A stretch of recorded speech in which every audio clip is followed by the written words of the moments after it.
Welcome back. What we're going to do now is kind of an extended meditation on St. Joseph. Joe passed around some handouts. You're welcome to look at those. And then we want to be quiet because otherwise we'll miss that good lunch we have. So you don't want to do that. You got to get some energy.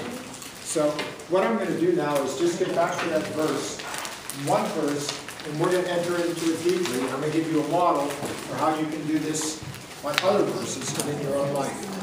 So that verse is when Matthew says, Joseph, her husband, a just man, yet unwilling to expose her to shame. I want you to see just how in one verse there's such a powerful, timeless thing. First of all, Joseph, her husband, so as Gina mentioned, they're married now, okay, even though they're not living together. And that expression, her husband, is kind of like, well, her man. We have that even in Adam and Eve. The story of Adam and Eve, they say her husband or her man. That's the way the Jewish people put it, her man. So Joseph, her man, her husband, a just man. Now, the word just, dikaios, in Greek appears 16 times in Matthew and only 2 times in Mark. Matthew is using Mark as his guide. So, obviously, Matthew sets great store by justice. So, when he calls Joseph just, that's the highest compliment he could have given him. That's it. In Judaism, just is the highest compliment to give to a human being. And God's even called just. We have that in a psalm we did, just. So, just, the primary meaning of just is that he follows the law. That's the first meaning is that he follows the Mosaic law, the Torah. Another meaning is that he's a good man. He's a man of honor. There's a book by a scholar called Honor and Shame in the Gospel of Matthew. And it shows how those Oriental concepts are permeated throughout Matthew's Gospel. So even in this one verse, we actually get both. Joseph, her husband, a just man. So, and Matthew does not give compliments. I mean, he's very sparing in saying really complimentary things. So a just man, yet unwilling to expose her to shame. Now, that word in Greek, kai, it can be translated and, yet, or but. So that's where there's a little bit of ambiguity. Because is he just and merciful? Or is he just yet or but merciful? What that means is that in other words, he was just, and the law says if a woman is pregnant and before she's, when she's married outside of wedlock, or rather in an adulterous affair, she could technically be stoned. So she could have been stoned. According to Deuteronomy, they could have stoned her. We don't know whether that actually was carried out because, they had all these laws, but there was also human reality. And, it was hard for them to do it. And by the way, I want to point this out. As harsh as Matthew is on the Pharisees, and he goes into that diatribe in chapter 23, he never mentions the Pharisees in the Passion narrative. They are not mentioned.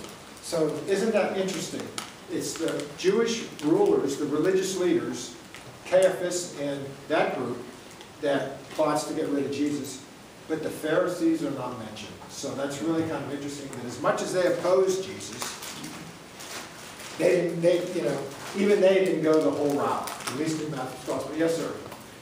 If you would, explore for a moment what would have happened in the life of Mary had Joseph made the different decision. What would it mean to a Jewish woman, the shame and being kicked out of the temple for her and her whole family?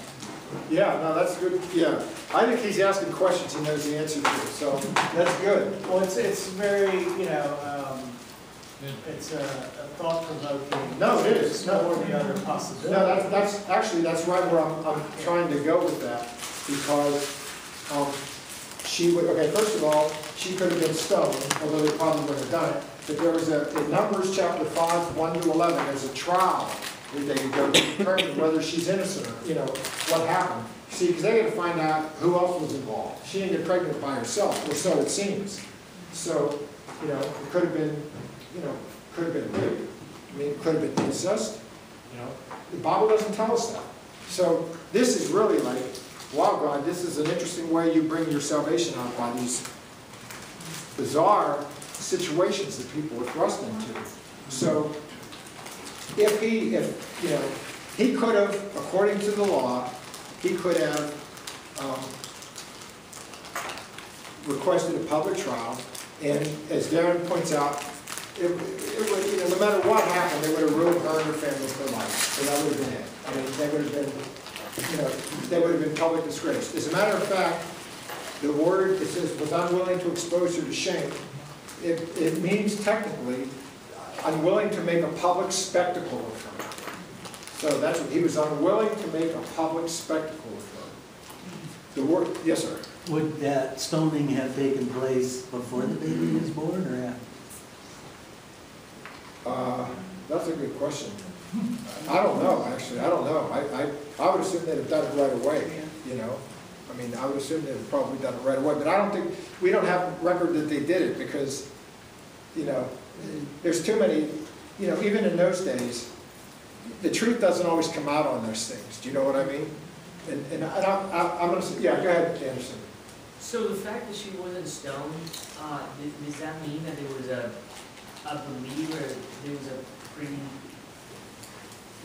they knew that it could have been divinity, like it was like a divine act, you know what I mean? No, that's good, yeah. You guys are getting, you know, you guys are like leading where I'm trying to go here, which is good. That's good. Like it's just, you know, yeah, no. that was a consequence, you know, why did it not happen? There had to been some sort of revelation maybe.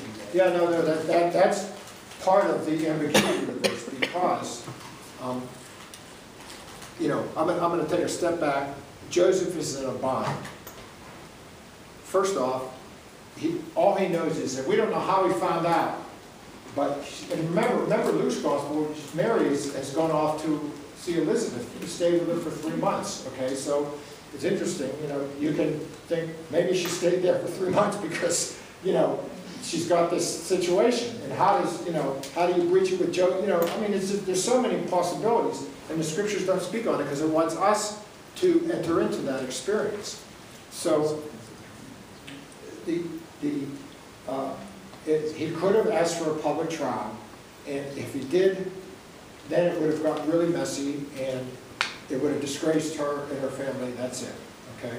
Now, but he was unwilling to expose her to shame. Now, I think the more practical thing is the fact that he was not willing to humiliate her. Now, there's an obvious. I'm jumping ahead for a second. I'll come back to that.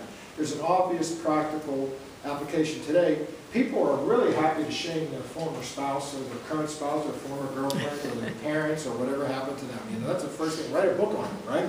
You know, and then they say, oh, you have so much courage for coming out on this. The people that have courage are the ones that tell what their own, you know, addictions were. They're the ones that are courage because they're putting a finger at themselves. I wouldn't want to do that. I wouldn't want to put my dirt in the laundry. So those people, I credit them. A lot of them, you know, who recovered from sexual addiction, alcohol, whatever. But nowadays in our culture, it's like, let's shame other people. Okay? And just so I've got to make sure I tell this, when you watch a sporting event, okay, where there's contact, you hear this all the time. When the referees call a penalty, what do the announcers always say? When there's the two players get into a fight or an altercation, there's a penalty or a foul call. What do they always comment on? Does anybody know? They want to see the bar. They want to see the screen. Yeah, the video. Yeah. And what they always find out is the referees always catch the second person. See, they always say that. They always catch the guy that responded. You know, they always do that. And in situations of family violence, that's the same thing here. You know, when the authorities come to investigate this, they know that sometimes the person who's blaming the other is the one who started it. You know, so it's very, very, very, very complicated. But the whole point is Joseph was unwilling to shame. Now, when Darren asked about, you know, the disgrace, the word shame in the Bible means exclusion from a community. So we can actually take this and we can go back to Adam and Eve. They were naked, they were nude, which naked in the Bible, 3 people. Small children, condemned men, prisoners of war, and then slaves, besides children. So slaves, condemned men, prisoners of war, and children. They're the ones who are naked. It was an abomination to be naked. But yet Adam and Eve were naked, meaning they were vulnerable. They were vulnerable, yet they felt no shame before each other, meaning that they didn't attack each other's vulnerabilities. That's what that really means. So, and shame means to be excluded from a community. That you've done something so bad that you're excommunicated. So, Joseph sort of goes back to Adam and Eve and undoes the shaming that the couple do to each other. What do? They blame each other, you know, when God comes to them. And, you know, I got to say that Adam is worse because he blames God. He says, the woman whom you put here in the garden, she gave me the fruit and so I ate it. So he like alludes that, hey God, you were the one that brought me here, and God could have said it, but he didn't. Yeah, but you were the one who was going crazy when you saw her and couldn't get the words out. And I'll talk about that later. So Adam was thrilled, and then when there's a problem, then he like disavows it. You know, when like people go back on their vows. So shame is a very important concept, and like Jesus accepted the shame of the cross. So Joseph could have done that, but he chose not to. Now, when he doesn't do that, it's going to cause him problems. Because if he doesn't do that, he had a choice of divorcing her quietly in the presence of 2 or 3 witnesses. We have something from Elephantine. We don't have much information on divorce proceedings at that time, but divorce her quietly means that he could have just gone and given her a get. It means put her away, okay? And then with 2 or 3 witnesses. Now, that's not necessarily going to solve the problem because now she's got this child. So Joseph is really in a bind. There's no way out for him. No matter what he does, there's a problem. He could not have just gone with it because being just, he cannot name a child that's not his. He can't do it. He can't marry a woman who seemingly behaves like this. So his religious upbringing says, you can't go forward with this. But he's unwilling to expose her to shame. And you see, to me, this is a model and a lesson for men. And this is my own experience too.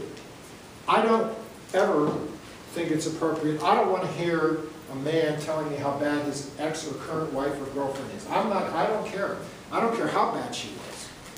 And you can tell that to a priest or a counselor, but I don't know what good it does to tell other people. That's why when people come out, you know, I don't see how that does any good.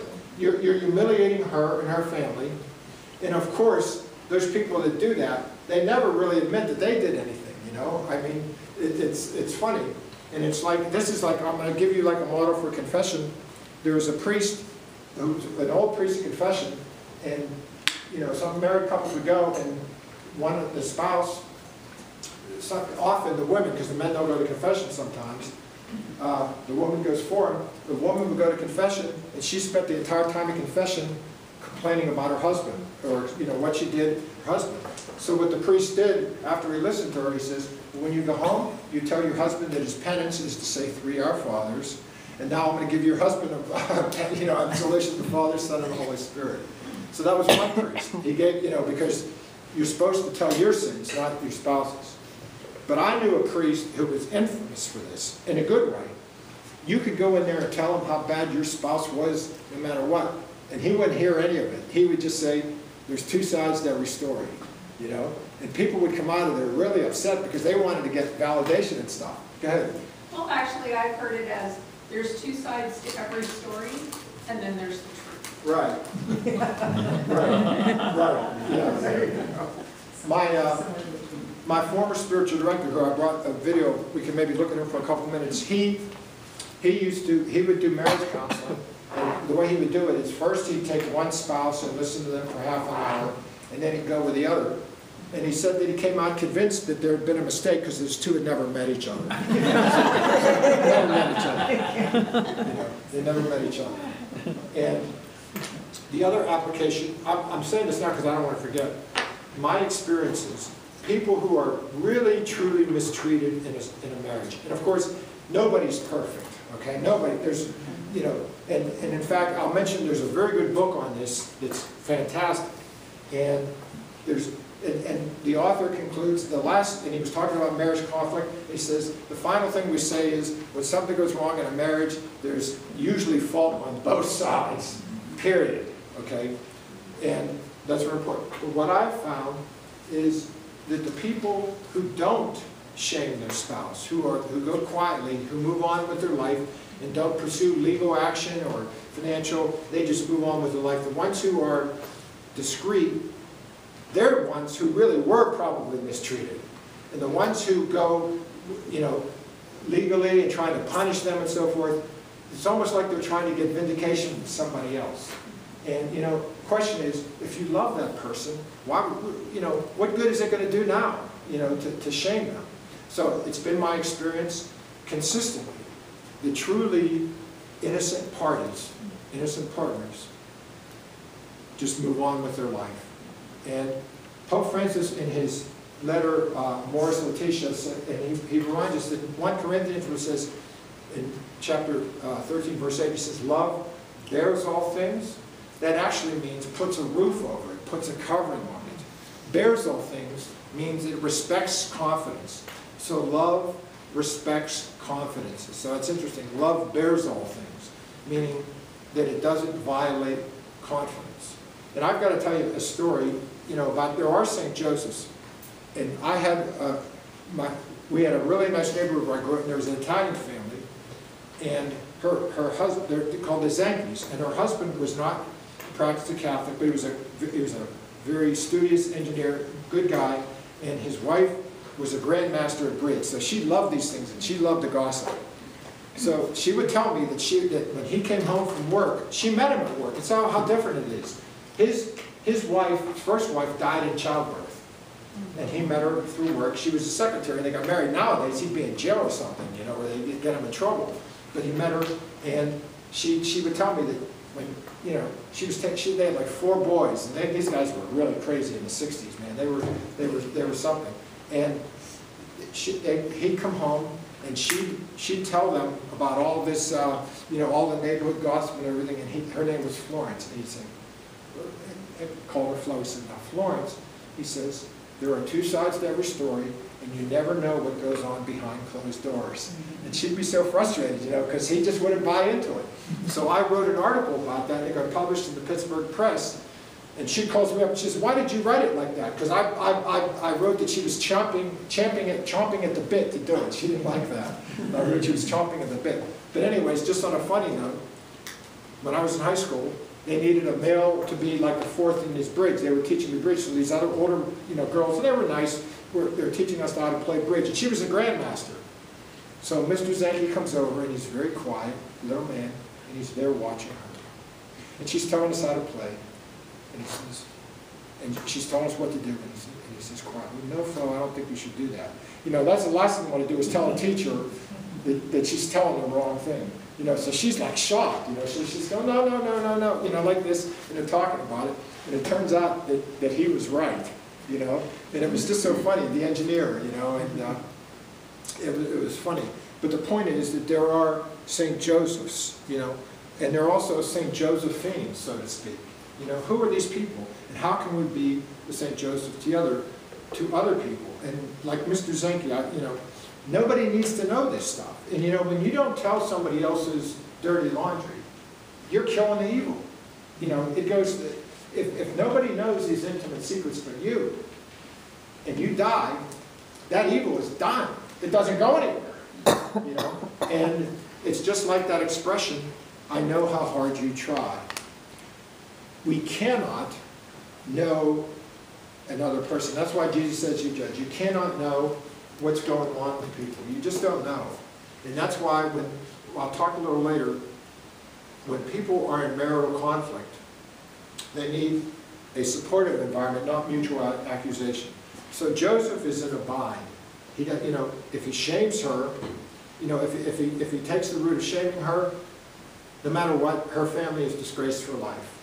And, you know, he might exonerate himself, but he can't do that. So he decides to bear some of that. He's going to take the hit, because people are going to wonder, what's he doing? So now he's in trouble, and then that's when the angel comes in. But stepping back, how did the angel come to him in a dream? It's interesting that did Mary get visited? Did Mary get visited by the angel in a dream? No. See, so it's interesting that the men in the Bible, they usually get through dreams. Joseph in the Old Testament, he was always dreaming, Jacob. And it kind of goes back to the story of Adam and Eve. When God is creating the woman, it says he put Adam into a deep sleep. That word in Hebrew means, it said sleeping, he slept. So it's like he was really sleeping.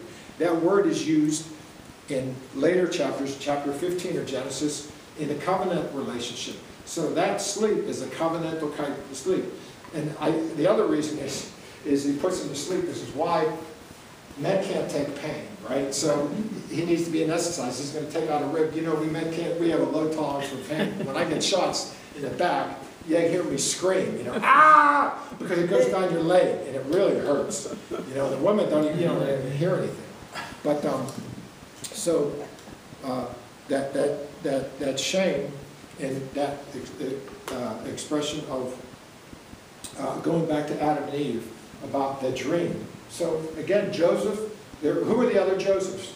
Joseph, son of Jacob, and then Joseph of Arimathea, and then Barnabas was also called Joseph. So, you know, both Mary and Joseph, there's a lot of good Marys and Joseph. There's Mary, wife of Clopas. You know, she's hidden. You know, she's at the foot of the cross. We don't know anything about her. Mary, you know, think about this. It also has John and James' mother as well. And then we have Mary Magdalene.